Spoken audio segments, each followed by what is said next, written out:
What's up, everyone? Welcome back to the Lost Records Journal, Player One vs. Lost Records Focus podcast. I'm one of your hosts, Adnan and Riaz. My co-host Adam is here. Adam, you're somewhere on the video. I am here, but Adnan, I'm going to hijack this podcast. I'm sorry to tell you. So before we talk to our guests right now, we have searched long and ways away for the canonical ways of saying their last names. We went through interviews. Me and you have had arguments. One interview has called them Koch. But we need to know, as they introduce themselves, what is the canonical way of saying their last names as they introduce themselves? So we have now Michel, and what's the canonical way of saying your last name? Hi, and thanks for having us. So the canonical way is Michel Koch. So it's from Germany. Yes. Okay, so I was right on that one. And then we also have... It's going to be hard. Yes, we have... So my name, there's two ways, there's two good answers. So I come from France, and my name is, you will say Baghadoust. Oh, Baghadoust. But my father's come from Iran, and the right way to pronounce it will be a little bit different. The GH make a H sound, and the second A is a different A, so it's Baghadoust. But we say Baghadoust, and usually people just say Luc because Baghadoust is too complex. So yes. Like sometimes I'll spell out. I'm like, it's H-A-G. Like I completely understand because my last name Evalt, the Hungarian way is E-W-A-L-D, and it's pronounced Evalt in Hungarian. So when we move to America, it's like, we're gonna spell the American way. You're gonna have to deal with that. Like, yeah, all right. But yes, we have Michel Koch, which I got it right. Adnan is always wrong, and Luc Baghadoust. Yeah, it's quite good. Nice. I like the way Adnan was pronouncing it, like Baghadoust, like it sounds like a bag of dust, and I like the idea. Baghadoust. Yeah. We were going to call you a nickname, but there is Luc other Bag. ways. Luc Bag. I remember, but maybe it's mean, but I remember a funny way to say your name that was used by someone at Square Enix. Oh. Yeah, you mean, they say like the opposite, like what we were saying, say like douchebag, like Baghadoust, douchebag. Yeah. God. It was a nice way. Someone very higher up in at Square Enix, yes. It's nowhere near as a Marsha Lopez situation, but we'll leave that for another time. That's in the past now. But yes, thank you guys for coming. Obviously, we are absolutely honored to have you both on here. So obviously, for the uninitiated, Luc Baghadoust is here, who is Life is Strange's producer, Life is Strange 2, Captain Spirit, worked as associate producer on Remember Me, now studio executive producer at Don't Nod Montreal. And obviously, Michel is here as well, who is the Lost Records Will and Rage director, Life is Strange 1 and 2 co-creator, Captain Spirit co-creator, art director, and Remember Me. So many accolades there. We'll come on to a lot of things further down the line, because I've got a lot of questions to ask you. Adam's got a lot of questions to ask you, and our Patreon users have some questions to ask you.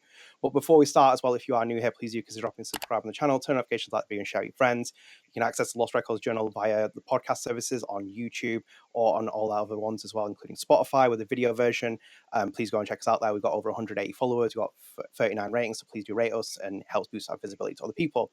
And we get wonderful interviews, just as we do here with these two really wonderful people. So obviously, first, guys, congratulations on Lost Records Will and Rage's launch. Obviously, we followed the inception of Don't Nod Montreal. You guys moved from France to Canada. That's an incredible achievement itself, setting the studio up a new ambitious IP, getting out there. It's captured a lot of people's imagination. But obviously, I've got a lot of deep dive questions I want to go through. And this one's firstly directed at Michel. So obviously, Michel, I followed your work for many, many years, all the way back from Life is Strange when I was doing my reviews, and then bumped into Luc one day and he retweeted. And I was like, who are you? And I was like, you're the producer, and we'll become friends, and I'll annoy you for the next 10 years when I can. But obviously, you have a long resume of work. And the first thing that really stood out for me, because obviously you are studio creative director at Don't Nod Montreal, but then also the thing that really stood out for me was that this is your first outing as a solo director, because I always used to see those interviews with Raoul Barbet, the co-director. I kind of want to know what it was like becoming a solo director for this game. What were the challenges like? And then what was it like not seeing Raoul Barbet there next to your side? Because obviously you see Luc, and we all love Luc, but then there's no other co-director. And I feel like the two of you were together. So how was that experience being a solo director for the first time? Hey, thanks for the question. And I think that was a bit daunting at first, because, there is something that's really cool when you're co-directing is that you don't have to be the one making decisions for everything. You can rest on some topics with the other person. So we did that a lot with Raoul. Like we were arguing, I would say, a lot to get aligned together, but in a good way. And then it was easy to either, okay, I have something else to do today. That's your job to make this done. And this opposite was true. Being a solo director, I would say, is harder on that because there is, and of course, it's really cool to work with Luc, and we have also directors, like art directors, people working with us, which are great to, working a lot with Sam Bradley, our art director on Lost Record, and a lot of people are great to really have them, trust them to push for some topics, but still, it's more pressure, I would say, on myself to look at everything and push for things to go into the direction we want. So it was a bit harder for that. It's also challenging and also rewarding in a way, because there is a lot of things that tends to be your own battles in a way to fight and to try to get done. So both rewarding, challenging, but also more daunting and a bit more tiring. Yeah. Yeah, no, it does sound like amazing. And Adam, if you got something to say? Yeah, no, I was even gonna say, like, I can tell, like once you're in that role, when you had somebody to put your back against, now you are in the full front. I can imagine there's just a lot of stresses, and I imagine there's also a lot of, I don't want to say freedoms in like a good sense, right? But it's almost like having a co-manager, but now you are the manager. There's pressures, and now there's also like, oh, well, like, I don't want to step into bounds of egotism. Like, do you ever struggle with that? Like almost like an imposter syndrome. Like, how do I not look so egotistical in my decisions?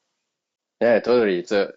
It's a good way to put it, because when you're two-person, it's when you're directing a project, a game, a movie, whatever, I would say, at least for me, you're never sure of anything. There is instincts and ideas and things that, I really strongly feel like this is what will be best for the project. But you're never 100% sure. So when you're two and the two-person aligned in a vision, at a point you say, okay, it might be right because both of us are thinking the same thing. So let's do it. That's twice less chance to be wrong, basically. Yes. Yes. And yeah, it's interesting because from my seat, we're looking at you working for the first time as a solo director. I remember your collaboration with Raoul, all the sparks, from your interaction, the creativity. It was really bringing a lot of cool stuff. And Raoul is a force of nature as well. Like, a lot of stuff were going on. And I was curious about some topics, with Michel solo, because they had their specialties. Michel was working, for example, more on the narrative side, the video, the dialogues, and Raoul had a bigger impact, maybe a very big impact on the cinematics and the music part. So I was curious about how it would go for Michel solo, but I think for the music part and both the cinematics, it didn't feel like it was a struggle for you, Michel. Maybe you had it and it was more pressure, but the result was great, and I think it was easier for you having maybe the experience of the previous project to fill these gaps. Yeah, I think it's really more about then, like I was saying, like being sure of where you want to push the team and to push people, and not, like you were saying, not starting to be like a tyrant or like, this needs to be this way, which we can easily get into this trap because there is a lot of things that you want to micromanage, or that I would want to be, I would say, perfect, but perfect is very subjective. So it's a tough question, a tough balance of deciding also where it is worth to push and bother the team to get something really aligned with what I have in mind, and where I should say, okay, I can slightly let back on this one, and this version, which might not be the one I had 100% in mind, will be great also. I have a follow-up question, because Luc, you were saying, like, from your seat, like you were observing in this way. As I ask this question, let me just grab a prop real quick. So, of course. Both of you are appearing on the credits of Yes. Remember Me. This came out in, am I right, 2013? Yeah, like 2 weeks before The Last of Us. So, which was not the best timing. Yeah. That the question I want to ask, in all these years, you have been coworkers for this long, from each of you, from your outside perspective. So, Luc, how have you seen Michel grow as a person and as a person in this profession? And Michel, vice versa, have you seen Luc grow as a person and a person in this Oh, creation. so yeah, it was interesting. I remember my first interaction with Michel. He was working with Don't Nod before I joined, and I joined as a QA lead, in charge of the quality assurance. And there was a big room for production. We had one single producer, Nicolas Simon, and I helped him a lot, from previous experience I had with publishers. And I remember calling Michel, who was working for Don't Nod for a few months before I joined, and you were working as an external concept artist. And I remember my first call with you. It was great. Like, you seemed like a great guy to collaborate. I hadn't met you in person, but it was interesting. You were doing like concept art for the game. And what I seen after that was, Michel working as a co-art director with Alexis. So Alexis, one of the founders of Don't Nod, is an exceptional artist, and he was great, for this, like, a lot of, I would say, early work, but in the heat of the production, when you have to interact with all departments, the VFX, the lighting, everything, and really to build a game. I saw Michel taking more and more place, and I remember going into Oscar office at the I told you, Michel, but you won't like the fact I say that, but I remember like going in Oscar office after seeing some of Michel works on Remember Me, and I said, okay, like, he's our MVP. That's the most important person at the studio. Like, basically, I feel like it was really there was something special, not just because great work qualities, but there was something special I noticed. And after that, we had so many ups and downs, adventures on all these projects all these years. But it was, to me, there's a feeling almost as if I'm part of like a band, like he's Paul McCartney or something like that. I'm or John Lennon, and I'm between a manager, someone who have to make sure his work can shine, and also part of the band. Like I say often, like joking, I'm like the bassist, in the band I had. Like, no one's sure about what I'm playing. No one can listen exactly to what I'm doing, but if I'm not there, it doesn't sound the same. It's a bit the same here. Like, the production work is not something that you really see, but I feel like my goal is for us to make great games, and I think Michel, is capable of doing great stuff. So that's why it's been exciting for me all these years to just follow him, in everything we do. I think you're forgetting one very important thing, that I grew a beard and I lost my hair during all those times. So this, I think, is a major change. Whilst you're joking as well, I also tell Adam to embrace the look, but he puts the hat on, and I'm like, why, Adam? Like, embrace the look. I'm going to say, so Adnan, it looks good as a bald man with beard, ginger beard. But the hat looks cool also. So I know. I have the weird Bruce Willis cut, so like I keep the hat on. But yes, Adnan is always out of place with hair, and I like to make fun of him for that for once. But yes.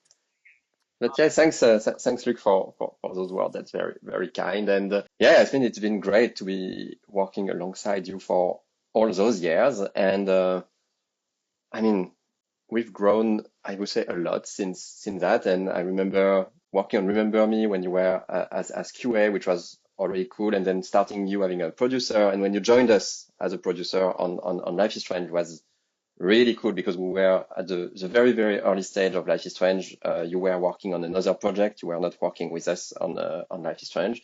And at a point, I think you saw the game and you asked Nicolas Simon that you wanted to work on this game as a producer. And that's when you started to look at the planning and everything that was done and how you corrected that. We need to make that different so we can ship this game. And the thing that I've seen and I've loved working with you on those projects, which might sometimes be the hard part on producing, is that you really care about the games. And as we work on the game, each game, you care about them, I would say, even more, which means that even if our job is to be not in conflict, but we have to, not to fight, but just my goal is to push the quality of the game, and Luc is to push for the game to be released in time, on budget, and making the production smooth. But he's not only doing just that, he's also wanting to really release a good game, because we know with the industry and everything that if we don't release a good game, even if it's on time, on budget, there might not be another next game. And I think that what I feel like it's great, because we can work on that. And I try to work also on the thinking of production sometimes, to make sure that we don't, of course, overdo things, even if we still do sometimes, but that we can create something that we manage to ship, but that will also meet, hopefully, expectations, and where we can continue to work on creating nice projects. And I've seen you continue to evolve into that position, and also not get into the, I wouldn't say easy way, but into the easy way of just saying, no, we won't do that. And so I think it might be really tough on you to work on what is the difference between how do we make this game, but how do you make a good game? But you're doing a great job at that. Oh, thanks. I appreciate it. Yeah. That's the thing. I think like when you don't care about what the game is you release, it makes a producer job easier because you just have to say no and just make sure the budget is right. But if it's on time and budget, but nobody likes it, like you say, Michel, you're doomed. And what you were saying about asking to work on Life is Strange, I can quickly, we spend a lot of time on these questions. Apologies about that. If you have a ton of questions, but it's, so Don't Nod was in a difficult stage, before Life is Strange was signed with Square Enix. And I was working on a bigger project at Don't Nod, and Michel was working on this small project. And he was splitting his time as an art director for both projects. And he was spending a few days a week on what would become Life is Strange, and I was working on this other project. And I had no idea what was happening on his side. He had been working with a few months on this project. And at some point he was annoyed to come back, to work on the project I was working, and like he wanted to spend. Of course, something was happening, something great was happening on the other side. And him and Raoul brought me in the meeting room and wanted to show me the game, and I played, this what was the vertical slides at the time, the scene where you have Max and Chloe in the room and they jumping on the bed, and even if it was not, the final art, not the a lot of things were not final, I remember smiling while playing, the thing like, okay, shit, that's something is happening. I have a direct emotion while playing this game. And Don't Nod was trying to sell both games. Nobody was interested by the bigger game, and Square Enix was interested by Life is Strange. And the timing was so hard that we were in almost, the studio might have closed, at this time if the contract hadn't been signed at the right time. And I was looking for other job. I had an opportunity at another studio in Vancouver. I got the job, and Nicolas Simon, the producer at the time, told me, okay, don't leave the Don't Nod. You have to choose. We're gonna sign Life is Strange. You can choose which project you want to work on. This other project become, Vampire or Life is Strange. And I say, of course, Life is Strange. Of course, I want. And I've been. I remember first discussion with Michel, already thinking about, looking at the budget, the timeline, and I remember one of the first discussion, Michel. I don't know if we talk about this since, but looking at the VO budget. I was saying, okay, VO is going to be one of the most important thing, for this game. We have to put more budget. And you say, yeah, absolutely, we need to. And it feels to me like the first sparkle of we collaborate together and we want to, put what's important, in the at the front. And I think to me it was the first sign of okay, it's going to be a great adventure. Yes. It sounds like it. And also as well, your situation not going to Vancouver is almost what if style. It's very apt for Life is Strange. Yeah. So, well, Luc, I'm going to drag you into this as well, because obviously I know Lost Records will come into this, but I want to kind of bring in a specific thing here, because one of the things I found really interesting was that one of your colleagues in France, Dimitri Vidal, spoke to The Guardian at Summer Games Fest. Obviously, he's working on Aphelion at the minute. He's the executive producer on that. And they even said to him, what defines a Don't Nod game? And in the piece as well, they talk about the different games of Don't Nod, that they're Lost Records, Aphelion, all the different strands of it. And obviously, Don't Nod does have a structured DNA. They have been very clear about that. But I'm going to ask you this because I know Michel's too nice to admit this or even talk about it. But I know you have a wonderful, wonderful catalog of developers there. And you said that Michel was like an MVP when you were working with Remember Me. Yeah. When you think about Don't Nod Montreal's DNA, how does that fit into the compass of Don't Nod's DNA?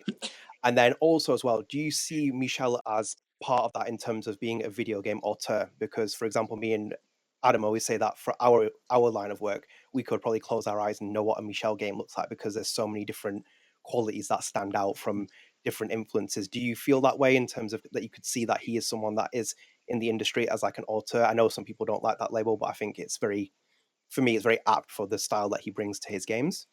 So I'm going to answer to the last part first. Yeah. Absolutely. Yeah, I think he's an author. That's why, impressed me and why I want to work with him. And it's totally the case. It's the case in a lot of video games. There are video games, I guess, that are developed more, with a consensus, like a writer's room, like a lot of people. But I trust, like for movies and TV shows, sometimes I know that there was some complaints about this cult of one person that can make or save a project. And I'm not talking about one toxic person. I'm talking about one great person, creator, leading other people. And I think that's great. Movies need that. And I think, yeah, totally, Michel is part of, this kind of people. Like it's really, he has a vision. And he's very precise in stuff. It's really funny to see him react strongly to things I don't even see sometimes.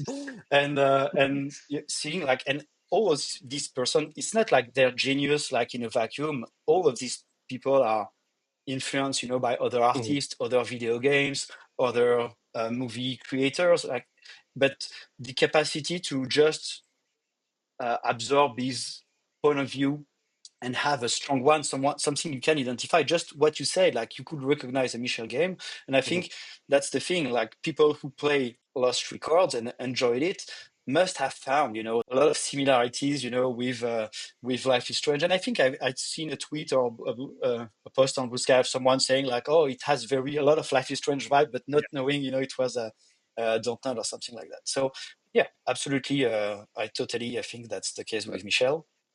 And that's you want to say something? Sorry. Okay. No, go ahead.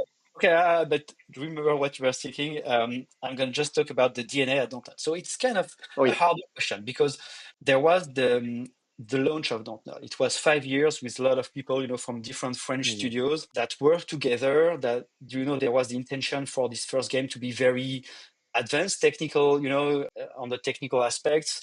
We had Seb Lagarde, a great guy who worked, on the PBR, who pushed like the PS3. We had a great looking game, and there was this art and narrative intention with Alain Damasio, Stéphane Beauverger, Alexis Briclot, and Michel.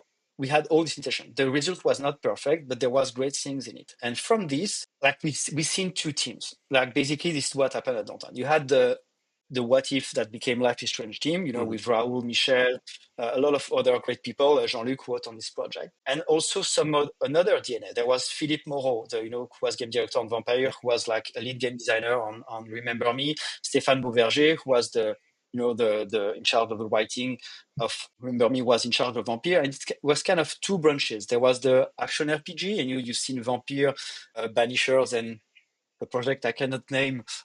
This team is working on this kind of game, and the Life is Strange team work on Life is Strange 1, Life is Strange 2, and the core of this team moved to Montreal, to create Lost Records. And you can see, I would say, it depends on the people. We have great people at Don't Nod, whether it's Paris in Montreal. You've seen Jusant. I love this game. It was one of our favorite games last year. And, Edouard, his art style is quite unique. He brought it. Mathieu and Kevin, the co-game director, Mathieu had a huge impact on the cinematics of Life is Strange.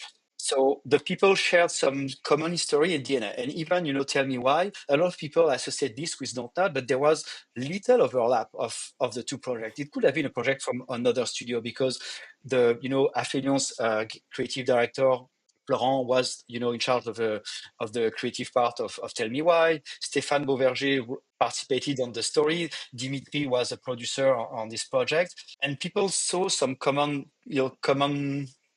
aspects between Life is Strange and Tell Me Why, but it was made by really two different teams with little overlap. But I guess there was some ground, some culture that created something that people will recognize. But what keeps being a Don't Nod game or not, despite some editorial choices, it's hard to say where it comes from. Maybe Michel, you have also comments about that. No, I think it's a good answer definitely at Don't Nod Montreal, we are continuing to push this DNA, and also just because I think that's where we are quite good at, and even just myself, that's the kind of game I want to continue to do, to tell stories, to focus on characters, character development, I love story choice based game basically, and hopefully we'll continue to be able to do that and find an audience for it. But that makes me segue to go back to what you were saying about the author and the author aspect of making games or any artistic product, I would say. I find myself very lucky to be in this position, to be honest. And I know that when I'm playing other games or movies or TV shows, the one I prefer are the ones who are who are having a strong vision. And you can find flaws in those visions, but when there is a strong vision that is followed from the beginning to ending, at least for me, I really accept the thing I don't like because it makes sense when it's very cohesive and it has a strong beginning, ending, a strong vision that's very followed, which is completely the opposite of when you see movies or TV shows or games where you know that it has been designed by a committee and that it's basically so many things together that doesn't make any more sense and there is not a strong common link. And I feel like there is unfortunately a lot of creations that are created today that are done like that by, I guess, networks or higher executive would just say, oh, you should have that, and you playtest a lot, and then you adjust your vision to adapt to a playtest. I don't know. Sometimes it works, and I'm pretty sure that it sells, but I feel like in the end we are still losing a lot of the, I don't know, something. Because when I will go see a movie, I want to be surprised. Yes. And I'm never surprised by things that are done by a committee because it's basically everything that has worked in the previous 2 or 3 or 4 years that is just rehashed together. Yeah. So hopefully we will continue to do it this way. And like I said, I'm quite lucky to be in this position. But even when working on games in the past, when I was a concept artist or working on games from other directors, the way I see it was really how do we create and follow to, I don't know, the vision of someone? Because that's in the end, if we help to shape the vision of someone, you have something that's cohesive, which I think is better, even if it has flaws. It's better than something that's a mess or an agglomerate of other things. I was going to ask a follow-up question now, and this is going into Lost Records, the game that we're all here for. So we talk about Life is Strange, and we talk about movies now. I even think about music now. Like right now, like as someone who does music, releases music, everything is so TikTokification, right? Like it all has to do with that 1 15-second clip versus like a big single or a big album. I think about that all the time, even just in the 10-year span.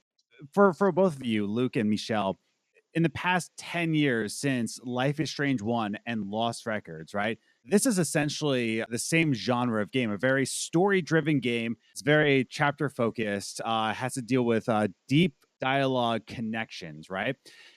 In a span of 10 years, how have you seen the market in video games change from like its deep understanding of characters and today where you said that like a lot of games are made by committees? Like, what do you think that driving point was in the past 10 years to change that perspective? I think this is a tough one because definitely things have changed a lot in those past 10 years. I feel like there is the way of consuming entertainment. Like when we released the first Life is Strange, it was, I don't think either Spotify or there was no Game Pass. There was no game by when you pay a subscription to play any games for just one subscription. It was barely the beginning of, I would say, I don't know the dates exactly, but I think it was barely the beginning of Spotify and some things by subscription. But you were still buying content that you feel like this one is for me and I want to spend money to this content and play it. Now it's way different. I mean, people are used to just spend their subscription and get access to a lot of everything. And then, like you were saying, the TikTok version of music, but that's the same for video and games. If the first 3-5 seconds of your trailer or even your game of your movie or your book are not catching your attention, you just swipe and go to the next content.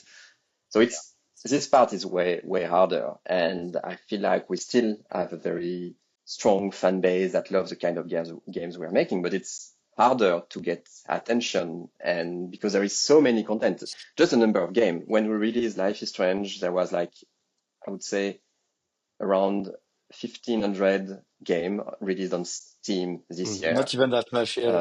Yes. So something like 1,500 in 2015. And in 2025, it's almost 20,000 games released on Steam the same year. So there is an overabundance of content. So people are can completely tailor what they're playing, what they're looking, what they're viewing. You see that also for movies. Just some movies that are the number of revenue from movies in the movie theaters are of course way down, not only because designed by committee or whatever, but just also because there is so many content that people are don't know where to look at. So yeah, this part is harder. So I think there is a lot of things we need also to adjust, like how do we talk to our audience? How do we make sure that we, I don't know, reduce the costs of the games we are making, how we are targeting our niche in a way that, I mean, we cannot spend as much as we did on some previous games, because I think the niche will be harder to make sure that we target, because there is so many things for them to do. And even more in games, when if you see the revenue, so much of the revenue for games are spent into only one live service game, like people who are playing, I don't know, Fortnite. They play Fortnite and they pay for their Fortnite skins, and they almost don't buy anything else. People who play Roblox, that's the same thing. People who play World of Warcraft, that's mostly the only game they buy and consume. So yeah, it's harder for sure. Yeah. No, I can only hope for a Swann Holloway Fortnite skin. I'm just saying that now. There's a market for that. Oh yeah, of course. So, if you can hear us, like, just contact them.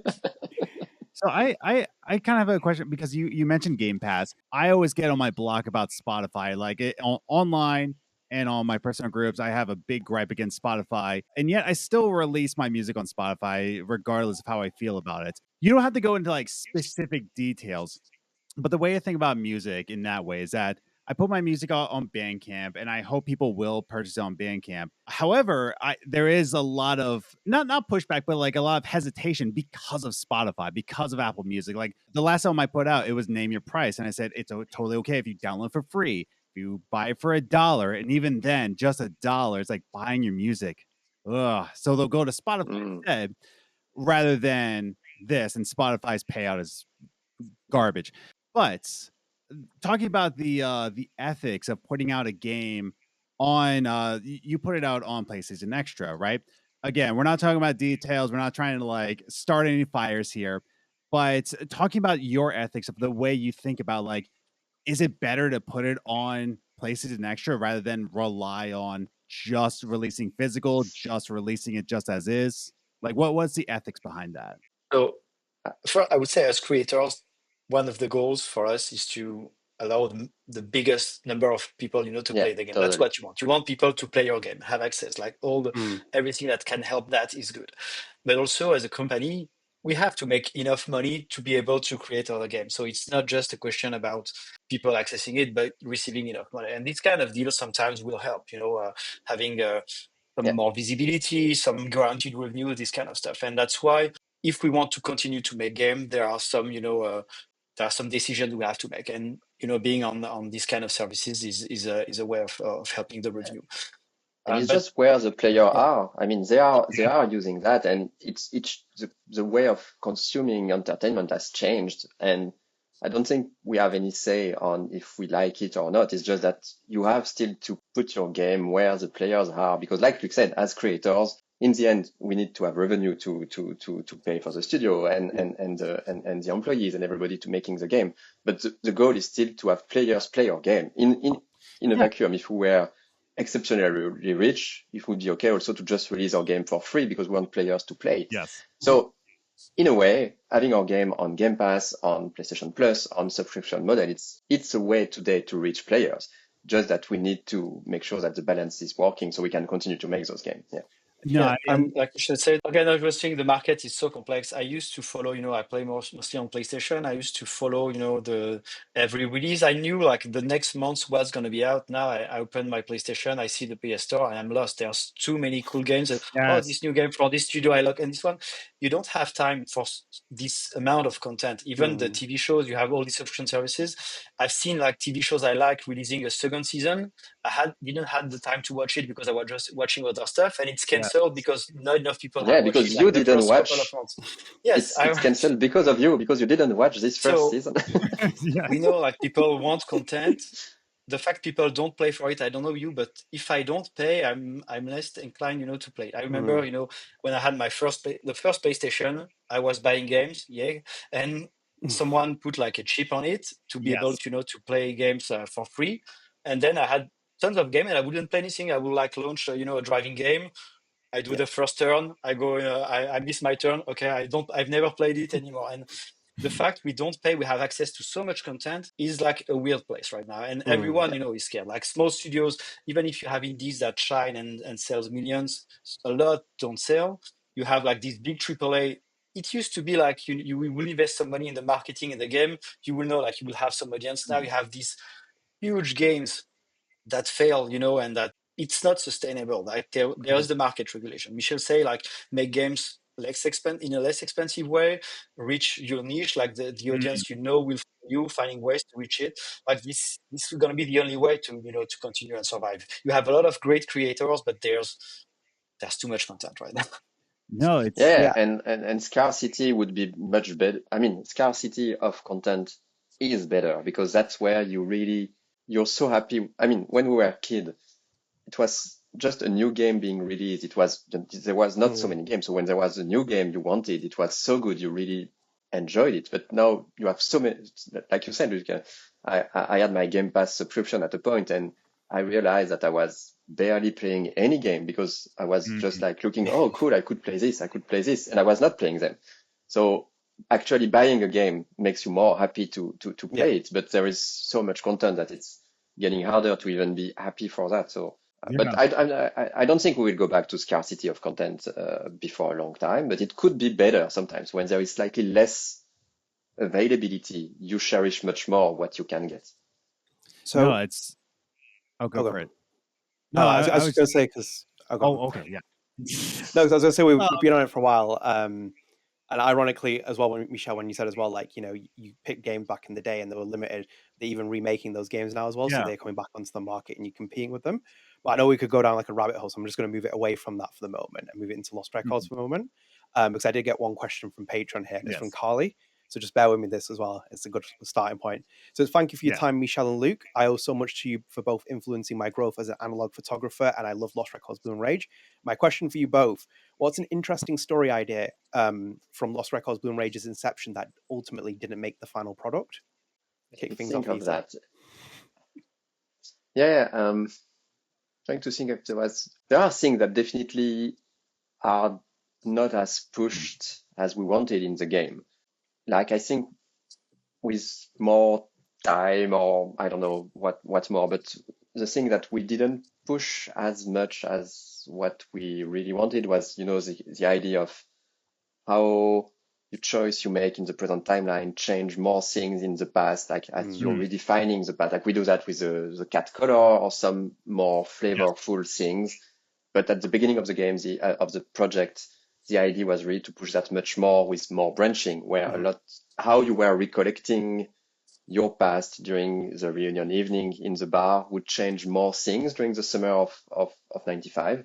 So it's still there in the game. It's still in a form that's a bit less ambitious than what we wanted first. I know that in the very early stage of the project, we are thinking, it could be cool to feature more skateboard scenes. Yes. And I mean, skateboard is part of the visual, but it's definitely on the side with animation. And even we were thinking, should we have even a small skateboard mini game at a point where just moving places? But it was quickly cut because we are saying that we never have the capacity and budget to do that well.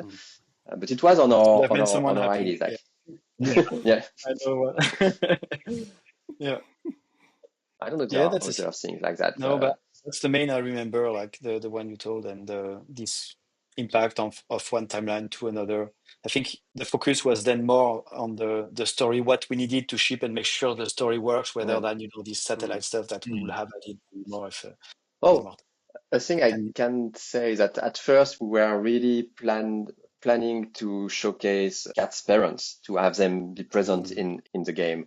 But then same thing for animations, voice acting, timing, and also for the storytelling, I think it works the way we did it. That's how we put them out of the picture, just talked about them, and basically replaced most of the scenes where we wanted also to showcase the parents by reusing Dylan and Corey as kind of the pawns of the parent figures, like the other more older characters who were still bothering the summer of the girls. So they're still present in the backstory, but we don't see them at all. Where it was planned at first to have them present at the concert at the end of tape 1 and see a bit more of them in tape 2. Yeah, I recall as well some aspect of the camcorder as well to have more impact directly on the. Yeah. I think the camcorder feature, I'm really happy with what we have in the game, but we wanted to use it a bit more in some of the gameplay parts, like having more investigations where you had to zoom in to see something that you can only see with the zoom and recollect later, or something where you need to have filmed elements that you show to another character later. We did that a bit with with the scene with Autumn in tape 2, where you can show her some video from tape 1 to calm her, but it was slightly underutilized, underused. Yeah. Oh, yeah. No, it sounds like to me every time, like every time you two talk about this game, you're talking about like some nitpicking things, like, oh, I wish this could have been in it. I wish that. Ultimately, though, it sounds like the entire team, you're very proud of what this game is 100% of the time. Like, you were proud of Life is Strange. You were proud of Life is Strange 2. It seems like you put out your products that you're proud of, and not just like, oh, it's good enough. You're very happy with what you do. I think it's a mix of both, because I know that, we would still, like, if we could have each time few months more, just to polish and do exactly, that's the thing. I think we're still happy with what is out, even with the default. It's not like we are blind to the default, the thing that could work better, the things that could be more polished. We know there are defaults, but we still, I think on my part, I'm really proud of the team's achievement on a lot of topics. And the fact that it's different, from other games, there's some originality, a unique touch. I think that really makes it important. It's not generic. It's something that has a strong identity, and I think that's what I'm proud of. I don't consider this, perfect games without. No, not at all. I think we are really proud of releasing a game is already a miracle in itself. And I think that we released games where the end product is still very close to the original vision. But of course, there are flaws and there are things that are not up to what we wanted. For example, in Lost Record, I think that in tape 2, there is some moments where we had to go too fast and reduce some of the content. So it's a bit packed. There, we really wanted to have a few more scenes with Corey to have a slightly better character arc to come to the end where he's possessed and showcase more of his violence with the Abyss. And I feel like he's slightly too quickly going to this direction. We could have fleshed him out a bit more.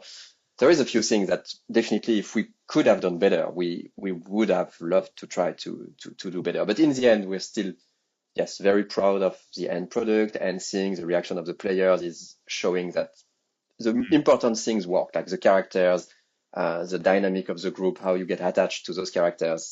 This worked really well, and for me, this is the most important.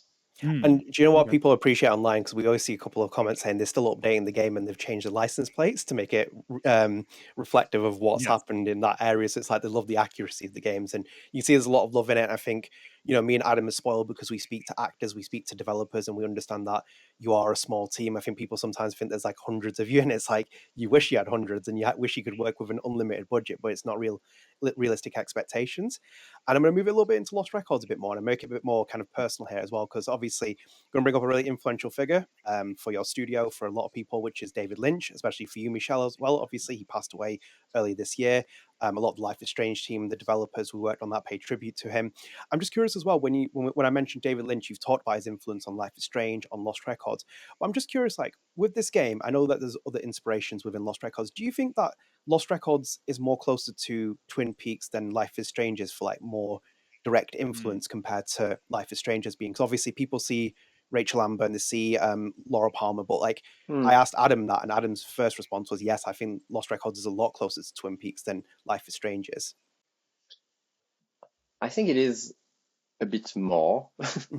I feel like when we work on the story we worked on with Jean-Luc Cano, we've always got we have our favorite inspirations. There is Twin Peaks, there is Buffy the Vampire Slayer, there is some part of X-Files, a lot of those TV shows from just before the golden age of TV show, but I would call it myself the first golden age, with before The Soprano, before all the more modern TV show that really created TV show from HBO.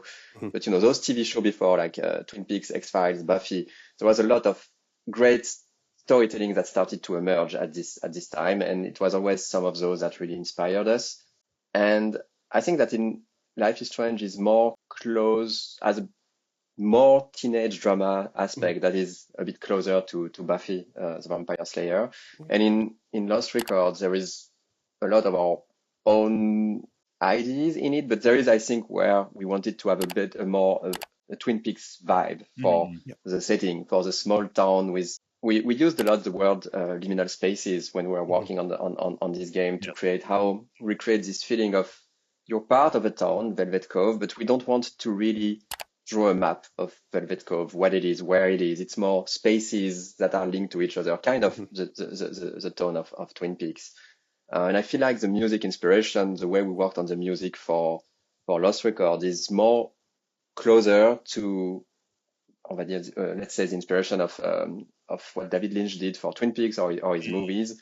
We are less folk music, independent folk music that we were for Life is Strange, and more this kind of indie dream pop vibey soundscape.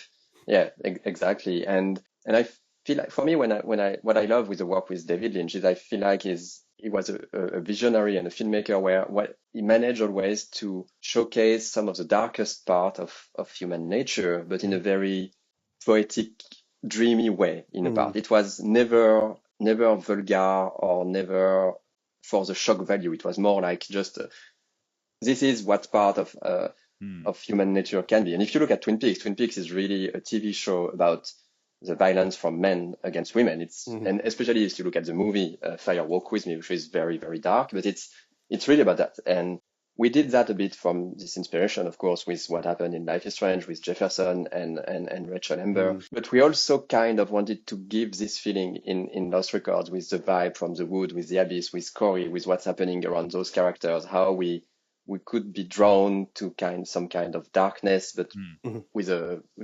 dreamy vibe. So yeah, I feel like there was his work, of course, was always present in the back of our mind, and we try to get inspired by it, not copy directly, of course, but just how we kind of get the same kind of creative vibe. And just kind of springboard off that as well, and this is for you as well, Luc, as well, so I'd love to hear your input as well. Obviously, criticism has come for Lost Records, and I think you're aware of that in terms of how people say things. And I'm not necessarily going to talk about the pacing because you have talked about that, but Michel, you've responded to Nicefield on Twitter when they were asking about, certain plot points where some people say that some things aren't explained, the abyss is a mystery, and you spoke about there's a very fine line of like doing supernatural stuff. If you go too much into it, you explain things. Me and Adam have sat here on podcasts defending on certain things that you've done, but I'm just curious as well, like when you hear the criticism, do you feel like maybe it's a byproduct of the influences you have? Obviously, Stephen King is an influence, David Lynch's influence. I know Stephen King gets criticism because people are like, why is 11/22/63? Why is he walking to a freezer and go back in time? And it's never really explained. And he does that with the story. Do you think that kind of has a bit of a byproduct effect on how you do storytelling, where you do leave the mysterious just to kind of the imagination? It's really, I think it is. it's interesting. Yeah, I think it's a question of personal taste. I know that Michel enjoys this part of of stories, and I love this too. I know like friends who are very frustrated at the end of the show where there's an open ending, and it's really strong feeling, and it's like dividing people in two categories. I personally love that, and usually there are more frustration where things are explained because it doesn't leave any room to something bigger than just stuff you already know. Right? There's no more mystery, no more unknown. I don't like that. And I remember, like, I don't know if this is something I can say, but strong discussion with Square Enix regarding, when we were working on Life is Strange franchise, like, where does the power comes from? Okay, they wanted as a publisher no more because the IP was theirs, like, no more about the origin of Max's power and all this kind of stuff. And it was really difficult because as soon as you explain stuff, you lose. I think you lose too much, and to me it's dangerous. So I think, like you said, it's a byproduct of creative choice, made by Michel and Luc. I will never push them, to change any of that because I think it's a strength. And if that doesn't please people, I don't think we can do much about that. It's a really tough one because I know that sometimes we're in the minority with that. And one of my more recent but favorite TV show is The Leftovers from the creator of Lost. And if you watch The Leftovers, for me the ending of season 3 of The Leftovers is the best ending of a TV show, at least for me, I would say ever. And I've seen so many people criticizing this ending, saying like, but what really happened? I don't know. And yeah, for me, if they explained something, so I don't want to spoil it if you didn't watch it, but if you watch the TV show, if you watch the ending, I would love to hear what you think about it. But it was for me the perfect way to end with characters and not giving a definitive answer, but give an answer from the point of view of the characters, which I think is perfect for the theme of the series, for the character arcs. And yeah, reading online forums, I've seen so many people hating this ending, and I was like, oh, damn. Yeah. But yeah, I don't know. The way I always think about it, just when you even brought it up, like it's not necessarily copying David Lynch, but the way I've always seen like my creative output, I am stained by the people that have made me the person I am today. Great example in terms of musical composition. Marty O'Donnell has stained me. Like I can't go back. The second I heard Halos, like the first Halo, especially Halo 2, there's an impact where you take in the content and you enjoy it, but then there's the content that has stained you. And I feel like David Lynch has stained you in a good way. And there's going to be creators coming after you, Michel, that have been stained by you. And there will be times where like, man, I'm putting out things like Michel does. I will also make floating girls in a cabin. It doesn't matter. Ironically, to interject as well, I think that has already been seen. For example, if people don't know, Luc is credited in Lowbirth Games as This Bed We Made, and they obviously took big inspiration from Life is Strange, so the knock-on effect has already happened quickly. Yeah, we visited really them last week. Actually, it was fun. Like organized a visit of their studio. They are not far from here in Montreal, and they're a small, fantastic team. And it's really cool. Life is Strange was part of their influence. I really loved playing. This Bed We Made, a great game. I recommend it to people. And but you after the first Life is Strange, it was huge. Like usually when you pitch a project to publishers, you put some example of the game like that influenced your game, and it's crazy to see how many pitches had Life is Strange among the 2 or 3 games people recommend after that. We know that it had such an impact. We've been lucky to to be, like you said, part of this flow of people influencing other for sure. And also as well, like just kind of I would say as well, like when you hide things as well, like the famous example is Thomas Harris revealing Hannibal Lecter's origin stories, and so sometimes things are better to be kept hidden and some things are better to be explained. And I'm going to go into a Patreon question here because I think it's quite interesting, and Luc, this is directly aimed at you. So this is from Kevin Kestis, and they put, for Luc Baghadoust, Lost Records feels like it has echoes of Life is Strange but also its own vibe. How do you approach making something familiar yet fresh? What do you hope players take away emotionally from Lost Records? And without spoilers, can you share if Lost Record is meant to expand into a large universe like Life is Strange did? All right. So the first part is directed to me, but I think it's more, for Michel, like creating, like basically creating this new game. After there was Life is Strange 1, and Life is Strange 2, basically we had like carte blanche. I don't know what's the way to say it in English, but basically there was few links, between Life is Strange and Life is Strange 2, but Michel, Raoul, and Jean-Luc were not like they could do basically almost everything they wanted. They submitted, of course, the idea to Square Enix, who loved it, and the game was made. But basically, that was the same. After Michel finishing and and Jean-Luc after after Life is Strange 2, decided to work on this new game. It's not like they knew they wanted to make a game, with great character, what kind of story they wanted to make. If it was, everything was going well and Square Enix was working with us, it could have been, part of a Life is Strange universe, because it's not a recipe. It's just an intention of telling a story, character, what will be the game, how quickly you want to think about the mechanics that will be going with that, the back and forth between 2 timelines, all this stuff that I think, Michel, you speak a lot in interviews, about that. So what was great for us is to know that this was our own IP. Like there was, of course, a part of frustration. Like it's great to have the backup of a big publisher like Square Enix, with whom we did fantastic things. But here, like the way to make new things, like the bricks, the initial bricks, blocks of a new universe, new IP with new ideas.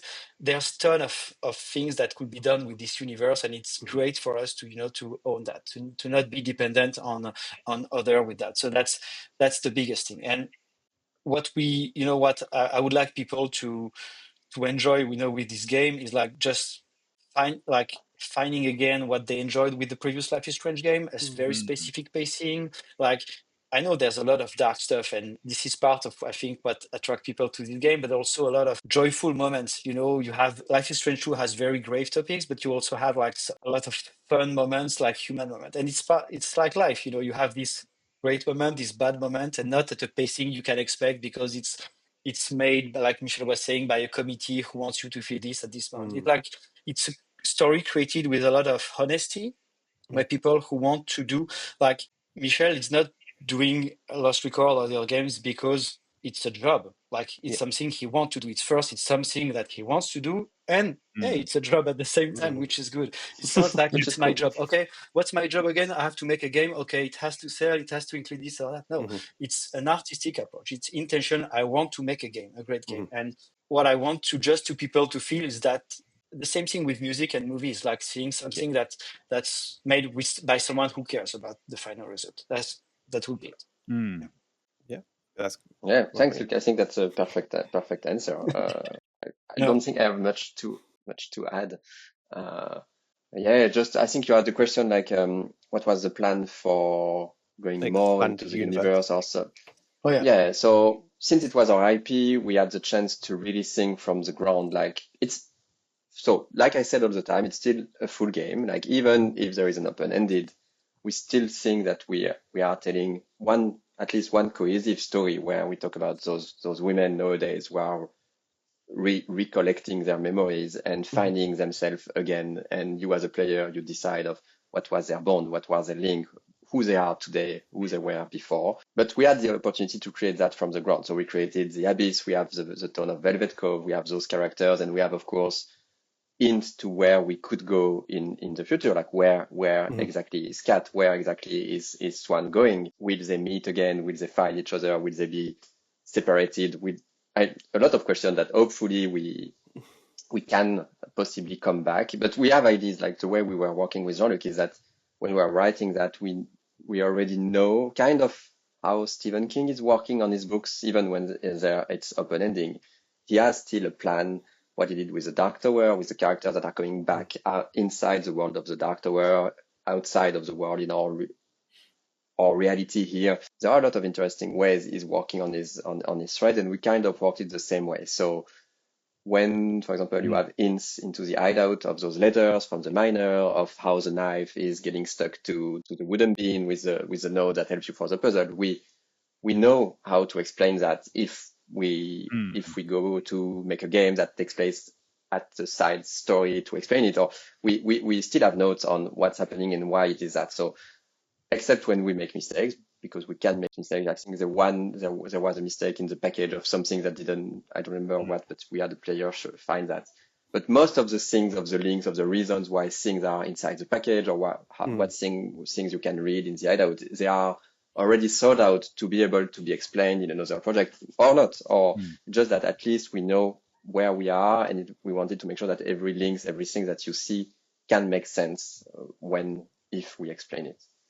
So I have a follow-up question to that, talking about placement of settings and all this. So I have a gripe to pick with you, Michel, and also Luc, because as we were all like investigating of like different pictures and where it's all going, right? And I'm like saying like, man, this feels like my childhood home of Philadelphia. And then Luc takes a little vacation to Philadelphia. And I'm thinking, oh man, we're going to take place in Philly, in my hometown. Michel, it was not taking place in Philadelphia. So my question I'm sorry. My question is, why do you hate me? And are you interested in making a setting in Philadelphia? So why do I hate you? I don't know, but I don't think I do. And just to be perfectly honest, for the setting, when we worked on Life is Strange, the setting was like, oh, we loved Twin Peaks, we loved X-Files, we loved the TV show shot in the Pacific Northwest, and we happened to add one trip in the US where we visited, and it's so cool.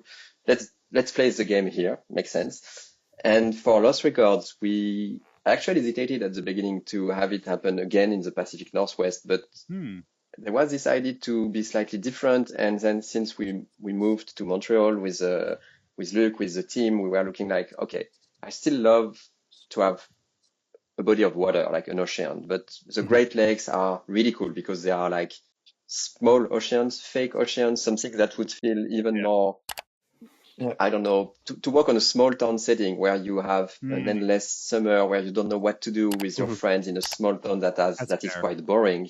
If it was the ocean, it's less boring. I mean, the ocean is cool. It's really cool to live on the shore of the ocean. Yeah. But living on the shore of a Great Lake, actually, it's still cool, but it's less cool. It still feels like it's a bit more. Yeah. It's like your fake ocean that you have for your summer. So it's not as nice, but it's still allowed for going to the wilderness, doing a lot of natural visual vistas that we wanted to do. So it felt like a nice setting. And then looking at trying to find some locations, we found like the Upper Peninsula from Michigan had a lot of really cool history linked to the natives that were there, to how it's a very small peninsula inside the lake. A lot of the setting was cool.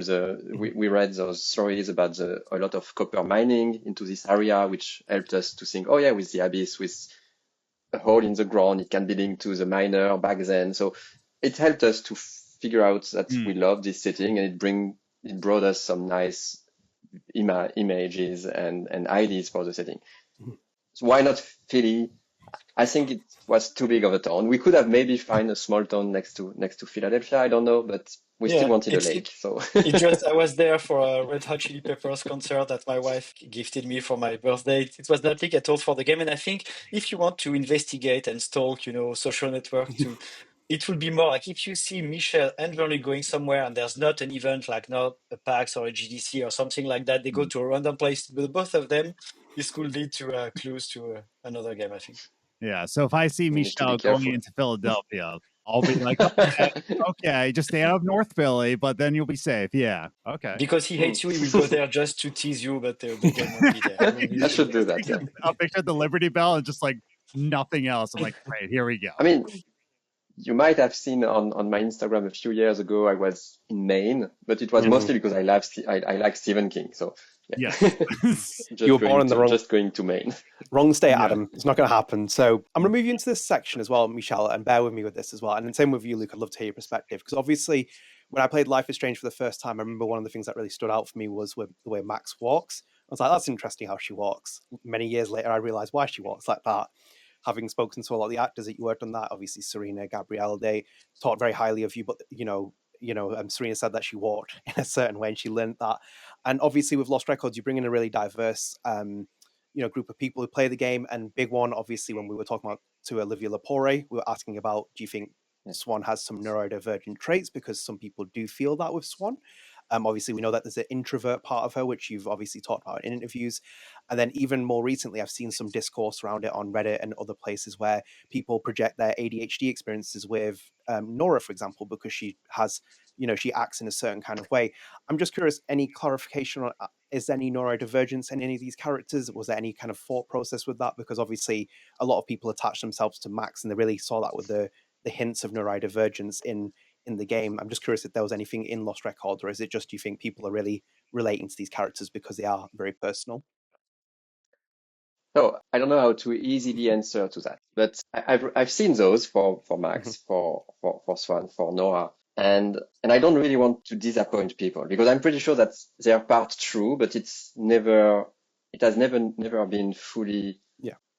Sorry, I'm looking for a word I'm not finding. Like, yeah, it has never been fully intentional, but I feel like those characters are also a lot linked to, especially Max and Swann. They are, I would say, very close to myself in some parts. That I love to create characters who are close. I don't know. I relate a lot to them in a way that they are both introverts, and something that I really wanted to push with Swann is to try to showcase introvert people in a more positive way. Like being an introvert is not always like a flaws. It's not always a weakness. It doesn't mean that you really crave to, I don't know, to be accepted by other people. No, sometimes you can just like to be with yourself, by yourself, and be perfectly happy with it.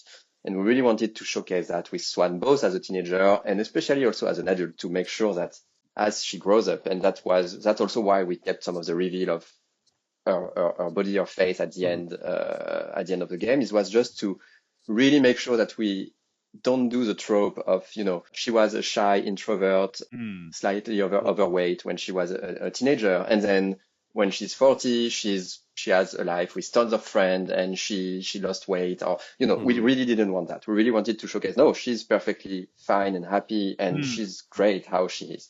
But going back to having more direct term of ADHD or neurodivergent, we really never think intentionally of that. My feeling is that, and bear with me with the word I'm using because I'm not good, I'm not scientific with that. I would think that those are a lot of traits that are on a spectrum.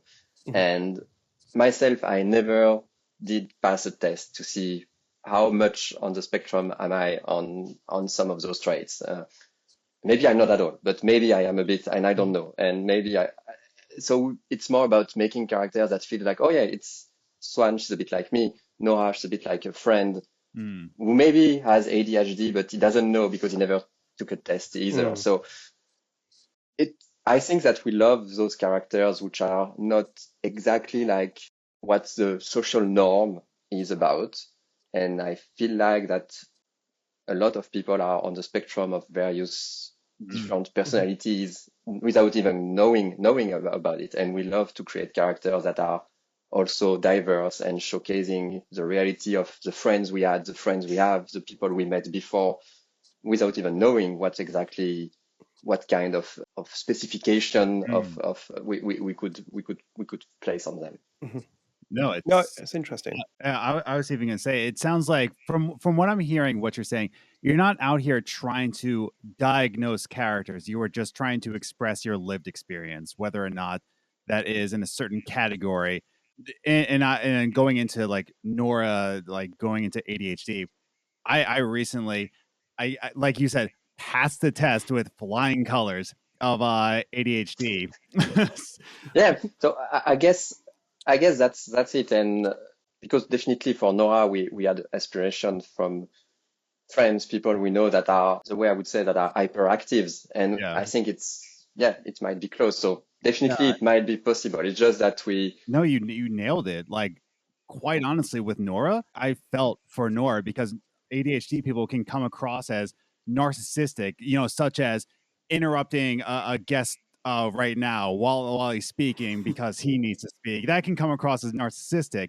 But Nora is just at the same time scared. Nora is very much just trying to cope with the world around her the way she feels, but sometimes that comes across as I liked one scene where it's like Nora likes to show off too much, but that's just how she copes. And I would just want to say, like, you I know it wasn't intentional, but like you nailed like that kind of aptitude. I think it was intentional that she copes like that. I think that what wasn't intentional is to really say that we are portraying exactly one slice of one spectrum, but more going to try to be more diverse in those characters. And I don't know if that's a good approach, but an approach that I like is to try to not put too much specific words on who are those characters, because for me, people are great because they are people and because they are different. So, and I know that it's also important to know the kind of, I mean, it helps a lot to know that there are other people when you have ADHD, that there are other people who have ADHD and you can recognize each other. But I feel like, and share experience and say, oh yeah, I'm not alone with that. But I also feel like that we sometimes don't have to directly put the labels, because it's about the characters and about who they are and about that. If you recognize in her that maybe that she is close to you on some of those specifics, and then that's great already. I don't think we have to directly put the labels to make it work. And do you know, on top of that as well, I'm just going to dig into a little bit deeper as well, because the 4 quartet dynamic is really interesting. Because obviously, I was a big fan of Final Fantasy 15 and just how that works. I thought it was amazing. And then obviously, you guys very much delivered with this one. So I'm going to direct this to 2 questions. So I'm going to throw this to you, Luc, first as well. So talking about the quartet, how was that dealing with it? Because obviously, 2 games you worked on, Life is Strange 1 and 2, you had 2 main characters that were working together. And how did you find that, seeing them put 4 characters together behind the scenes and the process of that? And then with you, Michel, as well, I'm going to direct a separate question to you, and you can think about this whilst Luc answers. I found it very interesting because when I spoke to Andrea Cartney, it was one of those light bulb moments. I said to us, like, I find all the dynamics work really well with the characters, and I still do believe that as well. But the one thing that really stood out for me was that in the group, Autumn and Kat interact with each other less compared to other ones. Like Swann will have a connection with Nora, with other characters, but there is a respect there. You can see that they do like each other in certain respects, but they're never there in like one-to-one scenes in most cases and interacting. So I'm just curious, was that intentional, and what was the thought process with that? But I'll let you think whilst I let Luc speak about the quartet dynamic. So having 4 main characters is more complex than 2. So it starts with the creative part. I think that the work that Jean-Luc and Michel did defining this character, what will be the personalities, the dynamics, most of this part was on the creative, on the creative aspect. And production-wise, it's more complexity because we had 4 characters at 2 different, 2 different timelines. And even if you play only Swann, you couldn't like put the same effort only on Swann because that's a playable character. The animations, the model themselves, the 4 of them had to work. And I think that's one of the key things Michel said at the start of the project, like the focus is on the characters, and the biggest feature is the group, group of 4. So this has an impact on everything, on the VO, the motion capture. I want to give a shout out, to the cast. It's been fantastic, to have them. I always help, a bit on the casting part, but Michel, I think, has improved even, the choices we made, with all these actresses and the whole cast. We've been super happy with that. I've seen you talk with Andrea about this, the casting recall. This is not something we had done on previous projects. Usually it was limited to, some tapes with a script we've written. Here, we had to make it work. Because sometimes, you have past voices overlapping the present and the opposite. It had to be the same actresses. If we had to find sound alike, like for Autumn teenager, Autumn adult, it wouldn't have worked. So we need to find actresses that will play well, actresses, of different age, and there was a need to have chemistry between them. That's why there was the recall, the casting recall.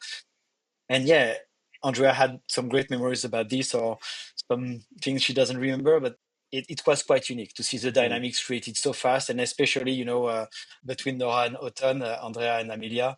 It was crazy. All these characters, the importance having them 4 working was like one of the biggest things for the game.